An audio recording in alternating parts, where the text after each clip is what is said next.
Selamat pagi Bapak Ibu dan Saudara yang dikasihi Tuhan. Untuk program Surat dari Yesus edisi Rebon kali ini, kita masih akan dibantu oleh Mas Satrio yang akan mengiringi pujian kita. Karena itu saya berharap panjenengan semua sudah siap dengan Alkitab dan sudah siap dengan kidungan supaya bisa mengikuti Rebon pada saat ini.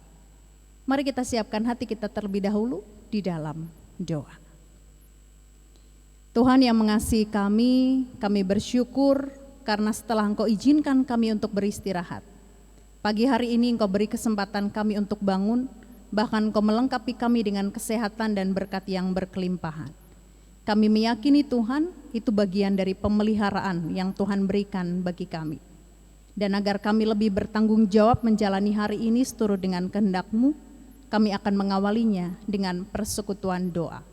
Kiranya Tuhan hadir di tengah kami, dan kiranya Tuhan juga berfirman bagi kami, agar segala hal yang akan kami lakukan di hari ini berpedoman dengan kehendak Tuhan. Dalam Kristus Yesus kami berdoa. Amin. Saudara yang dikasihi Tuhan, mari bersama-sama kita awali persekutuan doa kita pagi hari ini. Kita pujikan Kamulyanipun Gusti, KPK 29.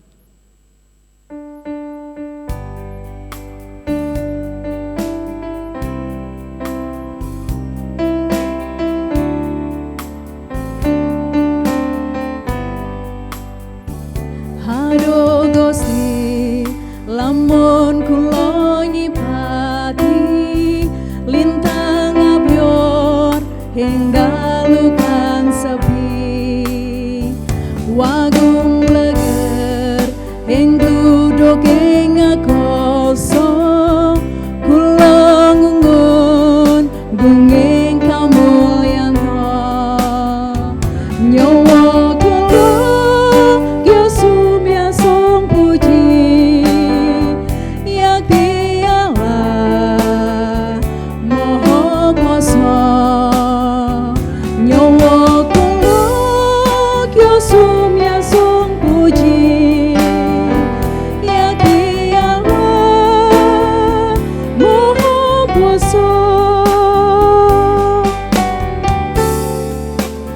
Kita pujikan bait yang keempat.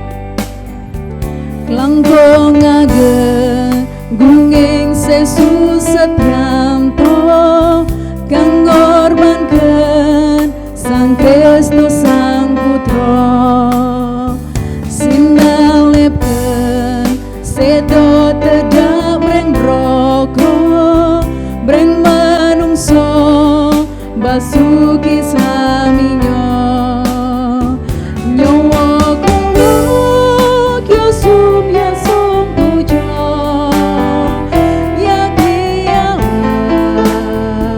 moho kuasa nyawa kula kyosum yasong puji yaki Allah moho kuasa. Ibu Bapak dan Saudara yang dikasihi Tuhan, firman yang akan kita renungkan bersama pagi hari ini saya ambilkan dari kitab Nabi Yesaya. Kitab Yesaya pasal yang ke-40, kita akan membaca ayat 27 sampai dengan 31. Untuk kemudian dilanjutkan Yesaya 49 ayat yang ke-15. Saya ulangi, Yesaya 40 ayat 27 sampai 31, dilanjutkan Yesaya 49 ayat yang ke-15. Demikian bunyinya. Mengapakah engkau berkata demikian, hai Yakub, dan berkata begini, hai Israel? Hidupku tersembunyi dari Tuhan, dan hakku tidak diperhatikan Allahku. Tidakkah kau tahu dan tidakkah kau dengar? Tuhan ialah Allah kekal, yang menciptakan bumi dari ujung ke ujung. Ia tidak menjadi lelah dan tidak menjadi lesu, tidak terduga pengertiannya. Dia memberi kekuatan kepada yang lelah dan menambah semangat kepada yang tidak berdaya. Orang-orang muda menjadi lelah dan lesu, dan teruna-teruna jatuh tersandung. Tetapi orang-orang yang menanti-nantikan Tuhan mendapat kekuatan baru. Mereka seumpama raja wali yang naik terbang dengan kekuatan sayapnya. Mereka berlari dan tidak menjadi lesu, mereka berjalan dan tidak menjadi lelah. Kita akan melanjutkan di Yesaya 49 ayat 15 yang demikian. Dapatkah seorang perempuan melupakan bayinya sehingga ia tidak menyayangi anak dari kandungannya? Sekalipun dia melupakannya, aku tidak akan melupakan engkau. Demikianlah sabda Allah, dan yang berbahagia adalah setiap kita yang mau merenungkan firman Tuhan dan yang mau melakukannya. Haleluya. Bapak, Ibu, dan saudara yang dikasihi Tuhan, diakui atau tidak, dari sekian banyak puisi yang pernah kita baca dan kita pelajari dari kecil, rasanya salah satu dari puisi yang masih kita ingat syair-syairnya, itu adalah puisi yang judulnya Jejak Kaki atau Footprint. Sebab kalau kita memperhatikan isinya, kita akan mendapati bahwa isi dari puisi itu begitu menyentuh hati kita. Puisi itu sendiri bercerita tentang seorang yang berjalan di pinggir pantai bersama dengan Tuhan. Dan ketika dia menengok ke belakang, dia mendapati ada 2 pasang jejak kaki. Satu pasang itu adalah jejak kaki miliknya, dan satu pasang yang lain itu adalah jejak kaki milik Tuhan. Tetapi ketika dia memperhatikan lebih seksama, dia mendapati bahwa ketika kondisi hidupnya itu berat dan sulit, yang dia lihat justru satu pasang jejak kaki. Dan saat itu dia langsung bertanya kepada Tuhan, Tuhan, di manakah engkau di masa-masa sulit hidupku, sehingga yang ada di situ hanya satu pasang jejak kaki? Tuhan pun langsung menjawabnya dengan mengatakan, satu pasang jejak kaki yang engkau lihat di masa-masa sulit hidupmu, itu adalah jejak kaki milikku yang menggendong kamu. Nah, saudara yang dikasihi Tuhan, perasaan dari seseorang yang berjalan di pinggir pantai bersama dengan Tuhan dan yang merasa bahwa dalam situasi berat hidupnya seolah Tuhan itu meninggalkannya, itu juga pernah dirasakan oleh bangsa Israel. Ketika mereka harus terbuang dari tanah kelahirannya untuk kemudian hidup sebagai budak di negeri pembuangan. Bahkan saking beratnya hidup yang saat itu dirasakannya, dia berkata demikian, hidupku tersembunyi dari Tuhan dan hakku tidak diperhatikan Allahku. Nah, pertanyaannya sekarang adalah apakah memang pada saat itu Tuhan tidak memperhatikan mereka? Tuhan tidak peduli kepada mereka?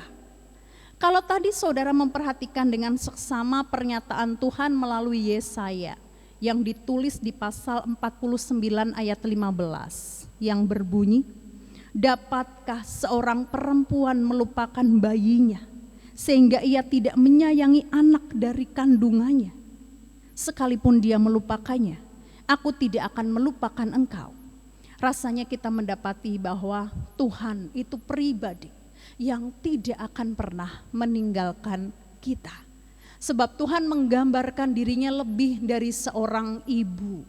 Sebab sekalipun lazimnya seorang perempuan yang melahirkan itu tidak akan pernah meninggalkan anaknya. Tapi fakta yang kita ketahui tetap ada perempuan yang melakukannya dengan berbagai alasan di belakangnya. Tetapi dalam ayat tadi Tuhan mengatakan tidak akan pernah melupakan kita. Nah, hanya saja sekarang persoalannya kalau Tuhan sendiri mengatakan bahwa tidak akan pernah melupakan kita. Bahkan kalau nanti saudara membaca lebih lanjut dari Yesaya 49 ayat yang ke-16 dan selanjutnya, di mana Tuhan mengatakan bahwa Tuhan akan melukiskan nama kita di telapak tangannya. Kenapa kok kita justru seringkali merasa bahwa Tuhan itu meninggalkan kita? Nah, kalau kita mau jujur saudara yang dikasihi Tuhan, itu terjadi karena yang pertama, kita seringkali lebih fokus dari kondisi berat yang menimpa kita, dari situasi yang kita hadapi, daripada fokus merasakan kehadiran Tuhan.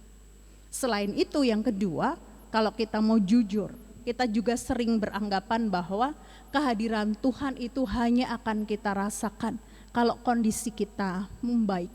Sedangkan ketika kondisi kita masih berat, bahkan semakin berat, kita merasa Tuhan meninggalkan kita. Padahal tidak selamanya demikian. Justru dalam kondisi berat hidup kita, kehadiran dan topangan dari Tuhan itu jauh lebih besar akan Dia berikan. Hal itu salah satunya bisa kita ketahui di bagian akhir dari Yesaya 40 tadi, yang berbunyi, Dia memberi kekuatan kepada yang lelah dan menambahkan semangat kepada yang tidak berdaya. Dan mereka yang mendapat kekuatan baru itu seumpama Raja Wali yang naik terbang dengan kekuatan sayapnya. Mereka berlari dan tidak menjadi lesu. Mereka berjalan dan tidak menjadi lelah. Itu janji yang Tuhan berikan kepada setiap kita anaknya yang tidak akan pernah ditinggalkan oleh Dia. Hanya Tuhan katakan, semua itu akan kita rasakan jikalau yang pertama, kita tidak pernah putus asa ketika kita berhadapan dengan situasi berat. Kita juga tidak mengandalkan kekuatan kita sendiri, itu yang kedua. Dan yang ketiga, ketika kita tetap berpaut kepada Tuhan, terus berharap dan senantiasa menanti-nantikan Tuhan. Nah, saudara yang dikasihi Tuhan, jikalau pada saat ini saudara sedang mengalami kehidupan yang sulit, beban yang berat, kesusahan seolah-olah terus menimpa kita, dan kita seolah berjalan di dalam lorong yang gelap yang tidak berujung, janganlah itu membuat kita kecil hati apalagi menyerah. Firman ini justru mengingatkan kepada kita untuk kita tetap berpaut kepada Tuhan.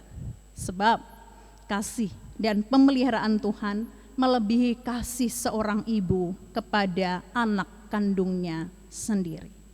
Dia bukan hanya tidak akan pernah meninggalkan kita, tapi Dia akan selalu menggendong kita, memberikan kehangatan kepada kita. Dan yang terutama, Dia akan senantiasa siap mengorbankan dirinya untuk memberikan kehidupan, kekuatan, dan pengharapan baru bagi kita. Jadi tetap bersemangat apapun kondisi kita saat ini, dan jangan menganggap bahwa Tuhan meninggalkan kita. Justru ketika kita berat, saat itulah Tuhan sedang menggendong kita. Amin. Mari kita berdoa. Tuhan yang mengasihi kami, dalam keterbatasan kami, seringkali kami merasa bahwa ketika kami menghadapi situasi yang berat, kami menganggap Tuhan tidak ada bersama dengan kami. Tetapi ternyata melalui firman yang kami dengar bersama hari ini, Engkau adalah pribadi yang tidak akan pernah meninggalkan kami. Bahkan Engkau senantiasa hadir, menggendong dan memberikan kekuatan bagi kami, melebihi seorang ibu yang senantiasa hadir untuk anaknya.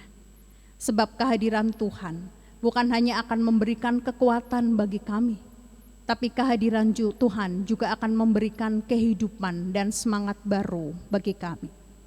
Karena itu bantu kami Tuhan, untuk kami tidak putus asa, untuk kami tidak menyerah, untuk kami tidak kehilangan pengharapan ketika kami ada dalam situasi yang berat. Tetapi untuk kami bisa meyakini bahwa situasi itu Tuhan pakai untuk membuat kami semakin lebih lagi bisa merasakan kehadiran Tuhan. Dan biarlah hal itu juga yang sekarang dirasakan oleh setiap kami, bahkan seluruh rakyat Indonesia dan seluruh penduduk dunia, ketika berhadapan dengan pandemi COVID-19 yang seolah tidak berujung. Kami mohon kepadamu, kuatkan kami Tuhan, untuk kami tidak berputus asa. Sekalipun dampak COVID-19 itu begitu mempengaruhi kondisi psikis kami, begitu mempengaruhi juga kondisi ekonomi kami. Tapi bantu kami, untuk kami bisa melihat hal positif dari semua ini. Terlebih lagi untuk bisa merasakan kehadiran Tuhan lebih lagi. Dan kami juga mohon kepadamu, bantulah saudara-saudara kekasih kami yang secara khusus terdampak dalam hal ekonomi, untuk mereka tidak terpuruk, tetapi untuk mereka lebih kreatif lagi. Sebab kami meyakini Tuhan sebenarnya memberikan banyak kesempatan bagi mereka, untuk mereka menunjukkan bahwa ada hal lebih yang Tuhan kehendaki terjadi dalam kehidupan mereka. kreativitas-kreativitas yang Tuhan kehendaki untuk bisa mereka munculkan. Dan ini adalah saatnya. Selain itu bantu kami untuk lebih peduli kepada lingkungan sekitar kami daripada menggerutu terhadap apa yang kami hadapi. Sebab lebih baik menyalakan satu lilin daripada mengutuki kegelapan. Dan kami juga mohon secara khusus berkati para pemimpin bangsa kami yang sudah berusaha maksimal untuk menekan laju pasien COVID-19 dengan berbagai upaya yang sudah mereka keluarkan. Biarlah seluruh rakyat Indonesia mendukungnya sehingga pandemi COVID-19 ini segera bisa teratasi. Bagi para tenaga medis yang Tuhan izinkan untuk berjuang di garda depan, Tuhan kuatkan mereka, Tuhan lindungi mereka, agar dalam upaya mereka membantu pemulihan orang yang sakit, mereka pun tidak terdampak apalagi menjadi korbannya. Inilah kerinduan kami Tuhan. Dan kami mau serahkan hidup kami hari ini dan selanjutnya ke dalam tangan pengasihan-Mu. Tutup bungkus kami dengan kuat kuasa darah-Mu.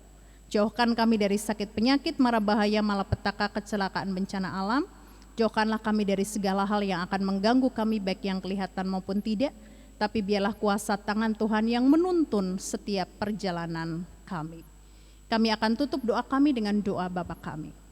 Bapa kami yang ada di sorga, dikuduskanlah nama-Mu, datanglah kerajaan-Mu, jadilah kehendak-Mu di bumi seperti di sorga. Berikanlah kami pada hari ini makanan kami yang secukupnya, dan ampunilah kami akan kesalahan kami, seperti kami juga mengampuni orang yang bersalah kepada kami. Dan janganlah membawa kami ke dalam pencobaan, tapi lepaskanlah kami daripada yang jahat. Karena Engkau-lah yang punya kerajaan, dan kuasa dan kemuliaan sampai selama-lamanya. Amin. Saudara yang dikasihi Tuhan, kita akan menutup persekutuan kita saat ini. Kita pujikan KPK 167, Panuntuning Gusti. Ayo Mas Satrio.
Persekutuan kita sudah selesai, kita akan melanjutkan aktivitas kita, tapi sebelumnya mari kita terima berkat yang dari Tuhan.